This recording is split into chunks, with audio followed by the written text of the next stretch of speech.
Free agency and the start of the new league year is fast approaching, so I'm going to offer 10 things I think about the Bills in free agency today on Locked On Bills. You are Locked On Bills, your daily Buffalo Bills podcast. Part of the Locked On Podcast Network, your team every day.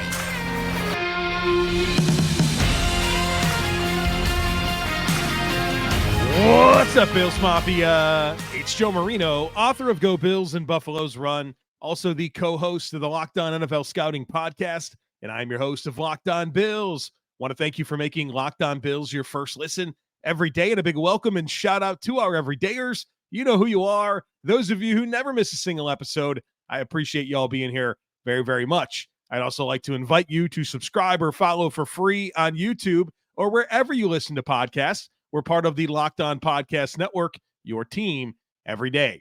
Today's episode is brought to you by FanDuel. Make every moment more. Right now, new customers can get $150 in bonus bets with any winning $5 bet. That's $150 if your bet wins. Visit FanDuel.com/lockedon to get started. Well, folks, welcome in. Very excited to work through a list of 10 things I think about the Bills entering free agency. And this, of course, pays homage to Peter King, who made famous the 10 Things I Think segment of his weekly column. He recently retired, a legendary football writer, and thought it'd be cool to, of course, pay homage to Peter King, but also use his format to share my thoughts on the Bills in free agency. So I have 10 different things that I want to bring up in terms of simply what I think about the Bills in free agency. I do also want to tease our content that's coming for you next. It's going to be our mock offseason. I do this every single year where I go through the entire journey of the offseason, creating the cap space, who we're going to keep, outside free agents, a mock draft, a 53-man roster projection. I go through the whole thing, and that's going to be our next conversation. It's going to be two parts. There's a lot to cover. I can't fit it into one show, so it'll be two shows, but I'm going to release them at the exact same time. So you won't have to wait for part two. They're both going to come right away, but it will be two separate podcasts just because it's going to be a lot, right? There's a lot to cover, and I can't fit it into one show, so we're going to do two, and so they will drop at the same time tomorrow for you. So don't miss out on that. It's always fun for me to tell you what I would do if I were calling the shots for the Buffalo Bills, and then we can compare it to what Brandon Beane actually gets done. Well, that's for tomorrow. Today is 10 things I think about the Bills in free agency. We'll go on a journey here, and I think this will give you a nice overview of my thoughts, perceptions, ideas, how I think Brandon Beane should attack next week. So let's do it. And a couple of these early talking points will not be new to those of you who are our everydayers. They're kind of things that I've talked about a lot, but I think as we get through this, I might have some new ideas and things that I want you to know in terms of what I think about the Bills entering free agency. So let's do it. Number one, and I'll say this: there's 10 things. They're not necessarily in order of most important to least important. They're all important to me. So don't pay much attention to what the first thing is and what the eighth thing is or whatever. They're all important to me. So number one, for the most part, younger and cheaper should be a guiding principle for Brandon Beane during free agency. Now, I'm not saying you don't want to add some veteran players that have some age on them. In fact, there's several veteran free agents that I really like, particularly along the defensive line as rotational players, even some of the safeties, even some of the running backs. I am not saying, stiff arm any veteran older player, because I think you can certainly fill in the blanks of your roster and your depth chart with those guys. But when it comes to a lot of your internal decisions, I think that's where you want to be mindful of younger and cheaper. When you're considering who to keep, who to cut, who you can look at to create cap space, younger and cheaper should be at the forefront of Brandon Beane's decision-making. I think that's going to be an important part of this team being able to maximize their window to win. I know that there's a lot of outside noise about a diminishing Super Bowl window. I don't find that to be the case. I think anybody that's actually studied this team, that studied the projections over the next few years, I don't think you find yourself in that position at all, especially when Josh Allen's your quarterback. But if you want to make it as good as you can during a time where it could be a little bit more tight, younger and cheaper is going to help you. Fill in the blanks with some veterans. They're not to be completely overlooked. You want some veteran players for sure. But younger and cheaper should be a guiding principle for Brandon Beane during free agency. So that's number one.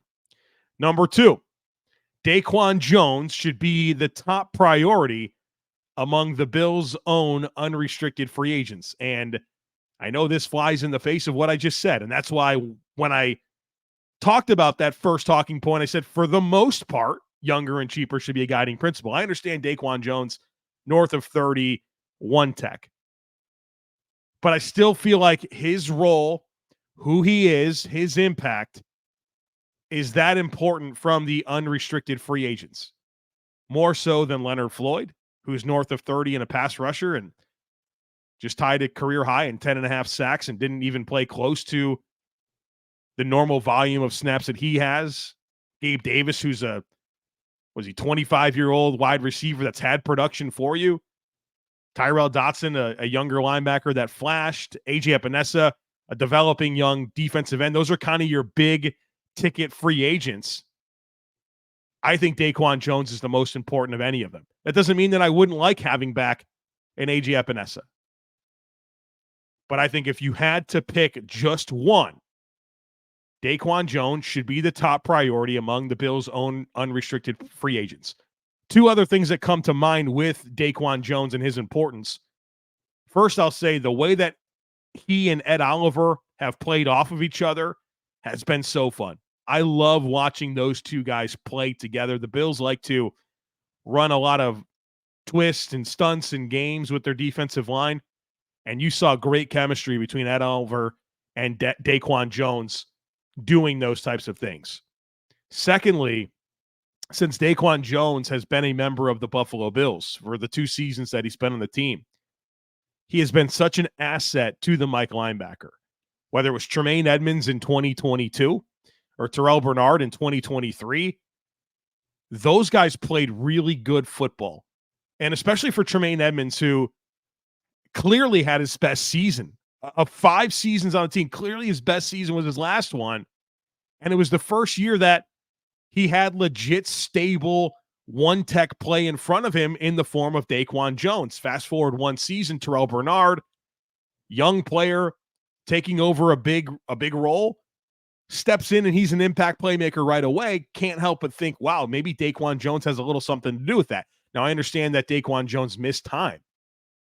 But early in that season, when Terrel Bernard was lighting it up early on and convinced us early on that he's the guy at middle linebacker, he did have Daquan Jones. And so I think for a Bills defense in general that has smaller linebackers, I love Milano, I love Bernard. They're smaller linebackers. Having a Daquan Jones to do his thing against the run, and even what he is as a rush player, he's been a very good pressure player. I think he just means a lot to the defensive line, to the linebackers, to the scheme. I want Daquan Jones back more than any other Bills unrestricted free agent. All right, folks, we got more to get to in the next segment. I'm going to talk about some offensive things and the compensatory pick formula, so be sure to stick with me. Get buckets with your first bet on FanDuel, America's #1 sportsbook, because right now, new customers can get $150 in bonus bets with any winning $5 bet. That's $150 if your bet wins. You can bet on all your favorite NBA players and teams with quick bets, live same-game parlays, exclusive props, and more. They've also got football's futures up. They've got hockey. They've got whatever you're looking for in the world of sports. And this new deal for new customers is incredible. New customers right now can get $150 in bonus bets with any winning $5 bet. Just visit FanDuel.com/lockedon and shoot your shot. FanDuel, the official sportsbook partner of the NBA.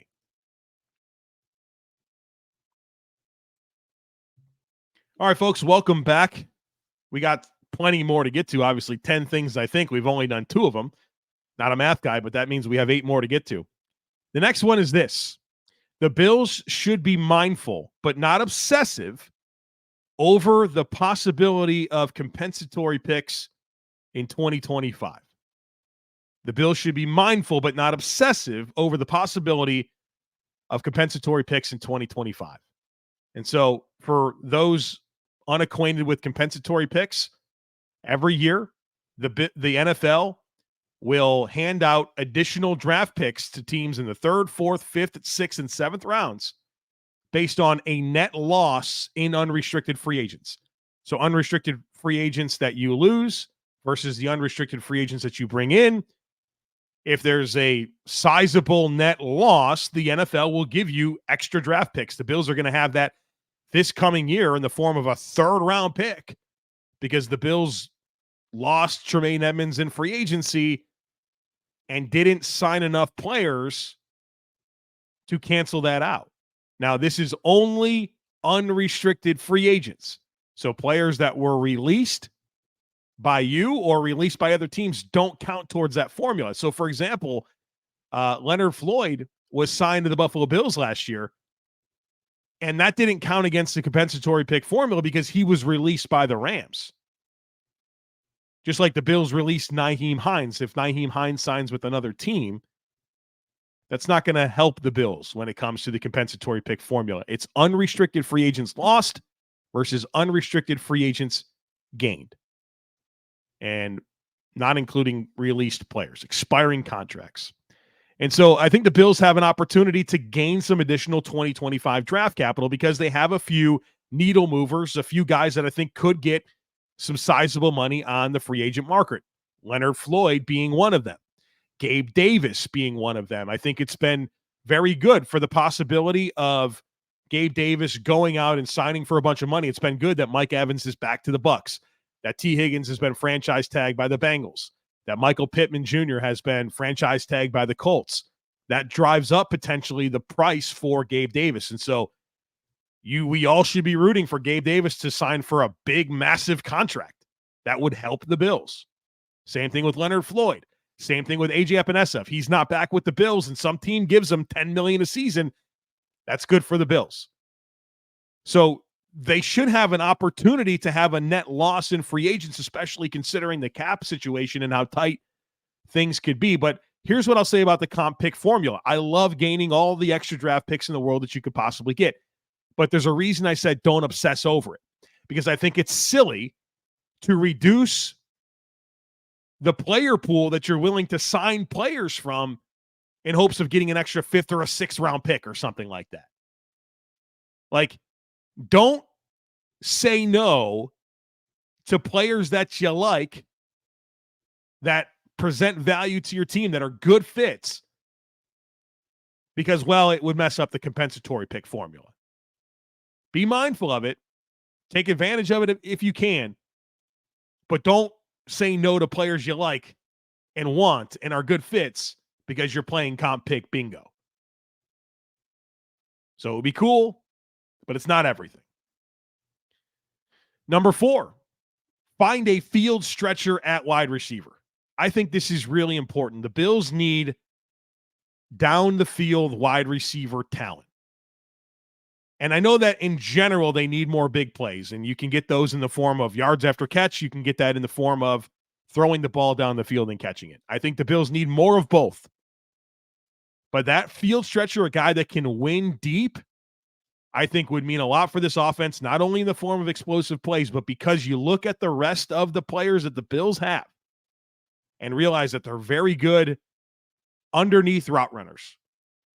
And in order for them to maximize their skill sets, and I'm referring to the likes of Steph Diggs and Dalton Kincaid and Khalil Shakir and James Cook, if you want to maximize those guys as underneath route runners, have somebody that can lift the roof of the defense. Have somebody that defenses have to respect vertically. Have somebody that if they roll a safety towards Steph Diggs, they're going to be in trouble because that guy on the other side can get behind the secondary, and they're going to need to roll their safety and cheat their safeties that way too. I think they have to find the field stretcher, a guy that can win down the field. And part of that is speed, right? I think speed is a helpful trait in winning down the field, but it's also that ability to stack vertically. It's having ball skills, the ability to track and make a play on the ball down the field. Noah Brown, DJ Chark, these types of players, go get one. Because it's going to make your offense more explosive, and it's going to unlock more from some of your very best playmakers that really do win underneath. I mean, take guys that win underneath and give them more space. That's going to keep Josh Allen on schedule. That's going to help him do the smart, right thing with the football. Meanwhile, you're still adding the explosive play dynamic. I think it's a critical piece of what this offense needs to find in free agency. Number 5, running back depth is a sneaky important need. Look at Joe talking about running back depth and how important it is. Yeah, it is. I just don't want to pay for it, right? Don't ever get it twisted. I value having good running backs. I just don't think you have to pay much for it. All right. So that's always been my stance. I'm not into first round running backs. I'm not into high dollar running backs. Spoiler alert. I'm not going to be advocating for the Bills to extend James Cook, right? That's not my team building philosophy. But I think this team needs to find some running back depth. You know, for as much as we talk about 8 of the 12 defensive linemen the Bills had under contract last year being all expiring contracts. For as much as we talk about, you know, the turnover coming at safety, James Cook's the only running back under contract right now. That's it. And now it's not going to be hard to find an RB2 and an RB3. And it's not going to be hard to do that and find a meaningful player and not have to pay a bunch of money. But I think you got to find the right answers here. James Cook's still a young player. James Cook, a guy that took on way more volume than I ever anticipated last year. And I think that contributed to him slowing down a lot down the stretch, right? Just a lot of volume that he never had before in the NFL level or the college level. And so not only do I think you need something to take off of James Cook, I think you need to take off of Josh Allen. I don't want Josh Allen to have 15 rushing touchdowns next year. I want him to have 7 or 8 and have some other guy that can win in those short yardage situations, take some of those carries, take some of those tush-push carries or whatever, brotherly shove or what the heck we're calling it. The snow plow, whatever it is. Less of that, right? Less hits on Josh Allen. And so I think you need that RB2 that can take things off of James Cook, can take things off of Josh Allen, but also for as exciting as James Cook is, he's got a limited skill set, right? He's not a great pass protector. He's not a great short yardage goal line back, right? So you need to have a guy that can do this. And so I think finding that RB2 and then finding that RB3, I'd love for that RB3 to be Ty Johnson. Again, not a hard thing to figure out, but you got to figure it out, and I think it's important. So I'm excited to see the Bills add.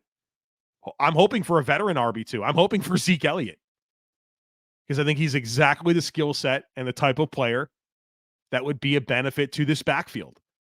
I'd love for the Bills backfield next year to be James Cook, Zeke Elliott, and Ty Johnson. Like, sign me up for that right now. But I think it's a sneaky important need for this football team. Number 6, don't be afraid to stockpile offensive line depth and let it sort itself out. Don't be afraid to stockpile offensive line depth and let it sort itself out.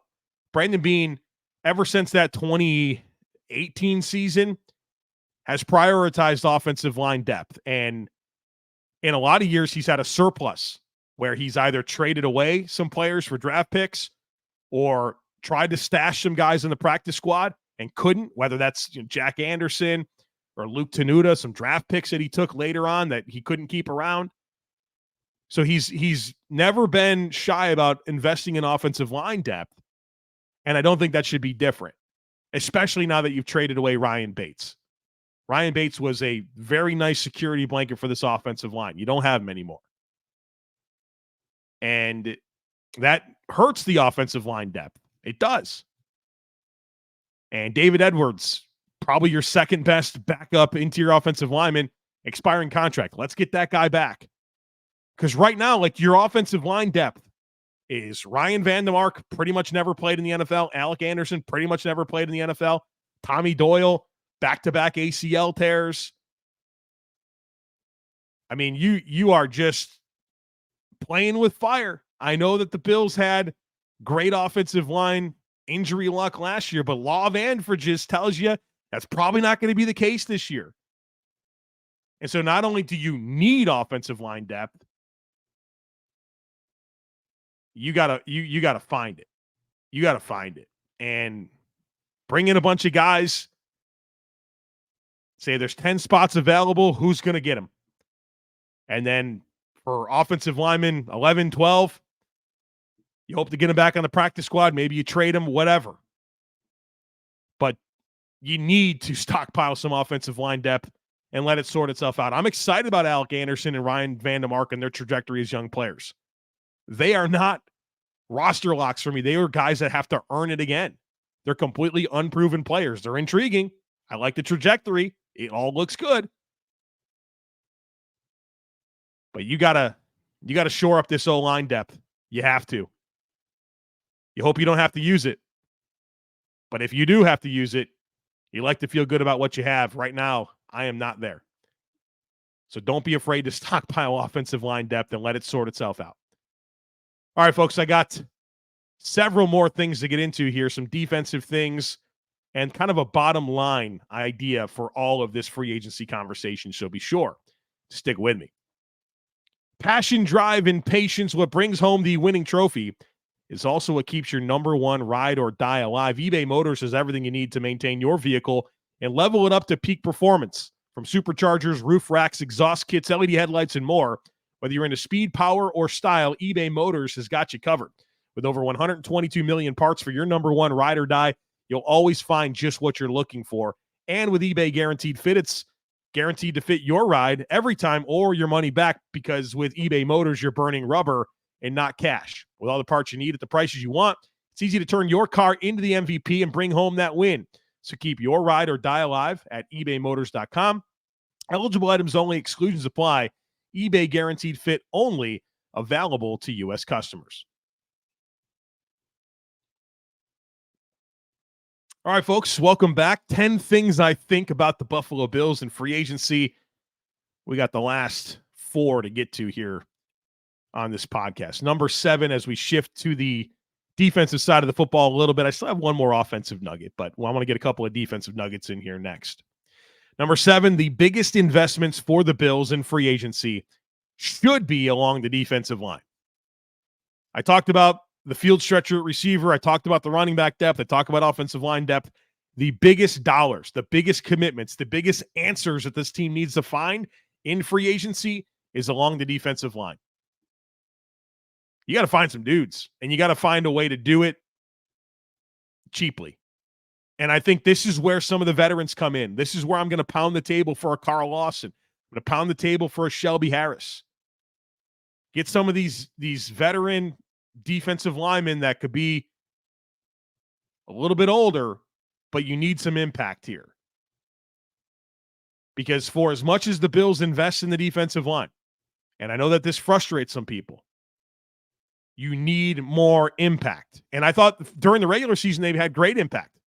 Against the Steelers, they had great impact. They didn't have enough impact against the Chiefs. They didn't have enough impact against the Bengals last year, 2 years ago. Not enough impact against the Chiefs in those playoff elimination games. That doesn't mean you stop investing. It just means you got to find better combinations. And I think the Bills do have a pretty good opportunity here with 8 of your 12 roster defensive linemen being expiring contracts to reset some of that. I think there's a lot of intriguing rotational type defensive linemen that could come in and complement Ed Oliver and Greg Rousseau, and hopefully Daquan Jones coming back, and hopefully Von Miller can have a pulse next year. But when I think about where the biggest investments are needed, it's the defensive line. And I'd love to add some through the draft as well along the defensive line. I really would.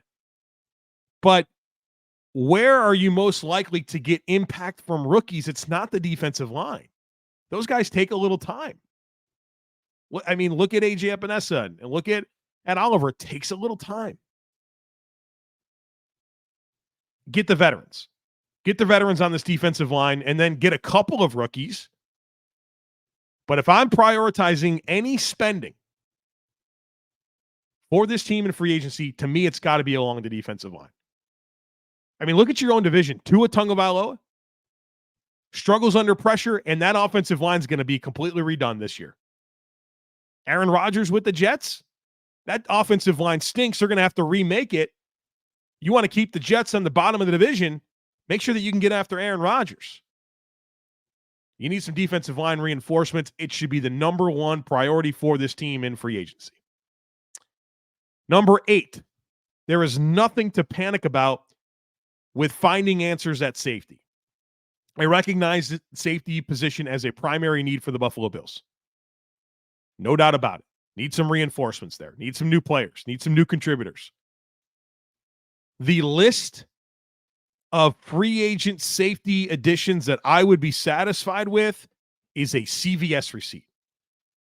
I mean, there are north of 15 different players that if you say, that guy's a Buffalo Bill, I'd say, good. I think he could be a serviceable starter. And in some cases, maybe even an impact starter. I just don't feel like there's anything to panic about here. Don't need to pay big money for somebody. Don't need to draft them in the first round. The list is so long. There's so many good safeties that are going to be available. You shouldn't have to pay much for them. I mean, I'm talking less than $3 million a season to guys that I think could come in and be very good starters. So find yourself some answers. But you don't have to find yourself in a position where you're investing a premium asset in the form of a first-round pick or a premium asset in the form of big free agent dollars. You can find some very serviceable options for a coach in Sean McDermott that's been unbelievable with safety development. Number 9, sign Mitchell Trubisky to be the backup quarterback and re-sign Kyle Allen. I think both of those players should be cheap. They both have familiarity with Joe Brady, both have familiarity with Josh Allen, both have familiarity with a lot of the Bills players. I think this should be your backup quarterback situation. And I want to bring to your attention some quotes from Brandon Beane, courtesy of Sal Marinara of the Rochester Democrat and Chronicle, I'm pretty sure is his publication. He did an interview with Brandon Beane at the Combine and asked him some very direct questions about the backup quarterback position and drafting one, right? I think this is fascinating because this is a question that I've gotten a ton about, if the Bills should draft a quarterback and, have them as the backup and all that. It sounds like a good idea. But Brandon Beane, I don't think is super into that idea. And let me share with you some quotes from him that I think will help you get inside of Brandon Beane's mind a little bit. So this is, again, courtesy of Sal Marinara from an interview that he had with the Bills GM, Brandon Beane, at the Combine. This is what he said. I know the value of quarterback. If you don't have a guy under center who can do it, look what happened to San Francisco a couple of years ago in the NFC Championship game. We've been evaluating them for the last few years, but what round are you going to pick him to where you feel confident that he's your backup? If Josh goes down for 2 to 4 weeks at a minimum, if you got a good roster, you're going to go 2-2. That's kind of the job. Let's just hold steady until your starter gets back. So yes, in a perfect world, would you love to land that guy, but where do you do that? Do you do that in the second round? Do you do that in the 5th round when you're trying to find other good players too? We like to try to have someone in there that's got some experience because experience is so key to be able to go in there cold, hasn't gotten reps all week, and go execute. But I've also got this budget. I got to fit it all within 2. So that's kind of weighing it all. I don't think the Bills are going to draft a quarterback. I don't think they're going to, based on those quotes. And so how do you position yourself to have an answer at backup quarterback that can come in cold, right? Like he said, come in cold and try to keep this team afloat. It's probably not going to be a 5th-round pick, folks. I know that Brock Purdy's had some recent success, but those are outliers more than they are the norms. So go ahead and bring back Trubisky, bring back Kyle Allen, put Kyle Allen on your practice squad, have Mitch Trubisky as your backup quarterback, and feel like you are putting a great couple of dudes around Josh Allen. I've talked about this at length. The primary job of the quarterback depth is to support the starter at practice, in the meeting rooms, during game days. It's all about supporting that starter. And then if they have to play, you hope that they can do a good job. I think putting Trubisky and Kyle Allen in the room with Josh Allen is the perfect quarterback room situation, because I don't think the Bills are going to be in this world where they're going to draft one. Just based on those comments, it kind of makes sense. The last thing I think about the Bills in free agency is this. Put yourself in position to be as flexible as possible in the NFL draft. Right now, we look at this team, we're panicking about receiver and defensive line and safety and maybe some other depth spots. And our draft conversations, while we haven't had that many of them on this podcast, they still exist out there. I'm aware of what the conversations are like. Those conversations are going to look very different in 14 days, because free agency shapes so much of the team needs and what directions they need to go in the draft. And so right now it's hard to have good conversations about the Bills in the draft because there's so many needs. Receiver, defensive tackle, defensive end, safety. Like, you need starters. You're not going to need starters after the initial couple waves of free agency, because you're going to find some answers along the way. And with 11 draft picks in this coming draft, Brandon Beane is in a really good spot to maneuver the board, to trade up and get some guys that he likes. I don't think the Bills are going to pick 11 players. I think they might pick 7 or 8, which means some trade ups are going to happen. But put yourself in position to be as flexible as possible to maximize your draft capital to get players that you like by filling out this roster in free agency. I know it's going to be tough. You don't have the resources, but play that bargain bin. Find yourself those 1 year, $1.77 million a year guys that want to come play for the Bills. You know that your entire roster is going to be necessary. Think about this past season for the Bills and down the stretch, winning the AFC East Championship game against Miami, and guys like Taylor Rapp and Trent Sherfield and Deontay Hardy stepping in and having big moments. Think about that Pittsburgh playoff game and some of the depth that had to step in and make plays. Think about all the different corners that have had to play, the linebackers, defensive line, the receivers that have had to step up at times. Like, you're going to need all 53 of your players. So be intentional about filling out this roster. You're going to need the depth, and you're an attractive place. You're a place that people are going to want to go play. Give them that opportunity, fill out this roster, and position yourself to be as flexible as possible with your 11 draft picks in the 2024 NFL Draft.